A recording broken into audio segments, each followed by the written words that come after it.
Welcome to Florida Education News. My name is Dr. Tony Arza, and today I have the pleasure of sitting down with elected Superintendent DeSoto County, Bobby Bennett. Dr. Bobby Bennett. Thanks, Tony. Thanks Good so to much see for you. sitting down with Yes. us. We've had the opportunity of sitting down before when there was a groundbreaking in DeSoto, but a lot of people don't know that there's some innovative things happening in DeSoto. A few years ago in Polk County, there was an innovative approach to building a school. And you guys are doing some innovative stuff. Could you share a little bit about what's happening in DeSoto? Absolutely. You know, the first thing we did, we have a P3 for a special facilities project, which in itself is a very unique piece. It's two different pieces, and this is probably the first time they've done a P3 with special facilities. But just to give you some perspective, right now our building's probably 65% complete at the end of about 10 months. We really broke ground August the 5th, and here we are, and we're in June right now, and you've got all of the vertical walls are up, roofs are on, windows are in, electric's in. We really are just talking about framing the interior of that school. And if the funding cycle was a little different, we could have it opened up in the fall, no doubt about it. Wow, and some people, when they think about building schools, they don't realize the red tape that's been created over the years. Creating a bureaucracy that limits what or how fast a school district can build. How have you guys been able to work within the rules of the game to make sure that things are moving faster for the people in DeSoto? Well, first, we're in a unique situation with this P3. We don't have any risk. The company, Building Tomorrow's Schools, they assume the risk, not the district. And if you have a construction management project like most of the special facilities, and really all of the school construction, the majority of it in Florida is, the district has all of the risk. There is no escalation. We have a guaranteed maximum price the day we signed a contract. So when everybody was worried about the steel tariffs and things like that, I asked Mark, I said, Mark, are you concerned about the steel? Not one bit. We've already purchased it. So the risk was on their part. They've been very aggressive in terms of purchases that they've made. They've made timely purchases. They spent a lot of time on the front end prior to the solicitation to make sure they'd done their homework and they knew where we needed to come in. And here's what's crazy, Tony. We've got a couple of districts that are near us that are in the special facilities program. One of them's not opened yet, and they've been in it since 2026. The other one's fixing to get their third tranche of funding July 1st. They don't have a vertical wall up. We're fixing to get our second, and really and truly, I have an expectation that that building will be completed by Christmas. And what we'll do is we'll come in not $30 million over budget. We'll probably come in 5, 6, 7, 8 million under budget. The safety features, we're very, very pleased with it. We have got I think as nice a school as you're going to find in the state of Florida, and we did it in a way that doesn't strap the taxpayers of our county or the other 66 counties, because special facilities funding is a unique process that really the wealthier counties contribute some of their millage towards us to build these buildings. And to me, I don't think it's good stewardship to take what could be a $100 million project and make it a $130 million project. To me, that's really poor gamemanship on my part. That's taking advantage. That's the entitlement mentality that we try to fight with our kids. Entitlement's a scary thing. And you can get it from wealth and you can get it from poverty.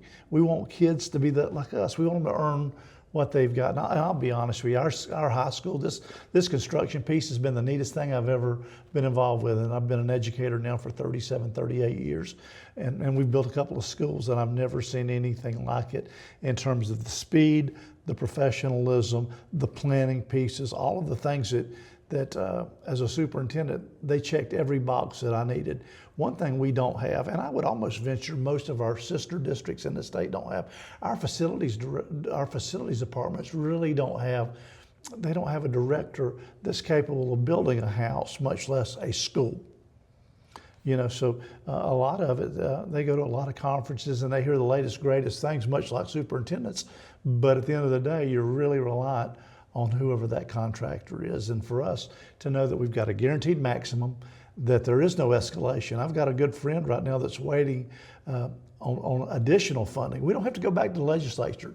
I don't have to come back and just say, hey, we need 25, 30 million more dollars because it missed the mark. We had our guaranteed maximum before the governor gave it the official stamp. So we're just so blessed with that. And I would recommend, if I was in a wealthy district, 100% chance I would do a P3.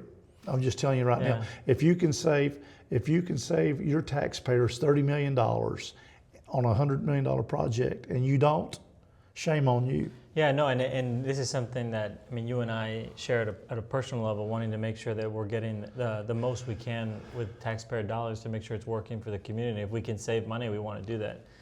The waste, fraud, and abuse is a real thing, and most people have probably never heard what you just explained of how there are some projects that get funded and they haven't broke ground. And when it comes to making a decision to maybe work with a provider, that requires a level of risk, right? Choosing who you're going to work with, but you're a man of faith. How does that play into your decision making that you're willing to risk on something novel and a new model? And some people, maybe they're like, well, I don't want to try something different.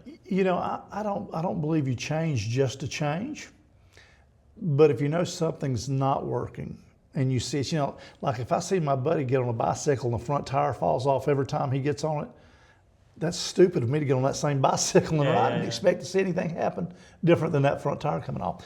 I've just seen this with the special facilities pieces. My goals, I'd like to retire in 28. I did not want to leave the gentleman or the lady that follows me a $30 million debt or having to go back to Tallahassee and ask for more money. And I'd seen it happen on a fairly consistent basis since I've been a superintendent. So I just reached out to Violet Brown with facilities. I said, Violet, you're going to have to help me. I want to do this.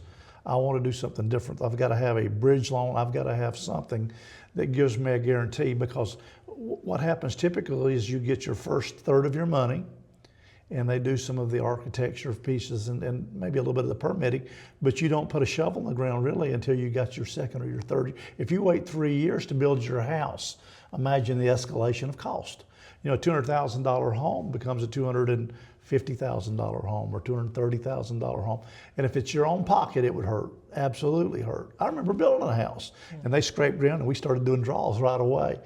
I didn't want to be in a situation where we were scraping ground and taking forever to get this school built. So we took, and really the risk was not on us. We weren't the forerunners. I'm going to give some credit out there to Polk County. They were visionaries when they did their school. I watched the video. I saw school board member Allen, Dr. Allen. I saw Fred Hyde and they explained the virtues of the P3 piece. And I did not understand it completely, but I saw enough of it that I thought if we don't investigate it, shame on us. Yeah. So we did, and the more I visited with the folks building tomorrow's schools came in, and they really sold me on what they could do. One of the craziest things, you can look at a picture of what a school should look like, a mock-up of it, a rendering. Very seldom does that rendering look exactly like that building does. If you look at the rendering they laid out for us, our building looks exactly like that. Every place they showed should be a column, there's a column. Brick is where brick's supposed to be. So, really and truly the risk was transferred. We've done some things that are a little different. We went from fully insured to self-insured. So I'm a little bit familiar with the transference of risk. Because we went self-insured, we assumed the risk, but we saved a lot of money. This is a case that's the exact opposite, but we're still saving a lot of money. It's too hard to believe almost. You would assume that if I have the risk, I should be saving some money. No, not school building, it's not. They have all the risk and I've saved maximum money. At the end of the day, I believe we'll have money left over that we can return to the state, and that doesn't happen very often in the school building piece. Yeah, and I know that Florida Tax Watch, I think, gave you an award for the work you've done because you've saved money for the taxpayers in Florida. Yes, sir. Well, look, I want to thank you for sitting down with us. I think you guys are doing some really interesting things in DeSoto County. Appreciate it, Tony. Thank you for having me. Thank you.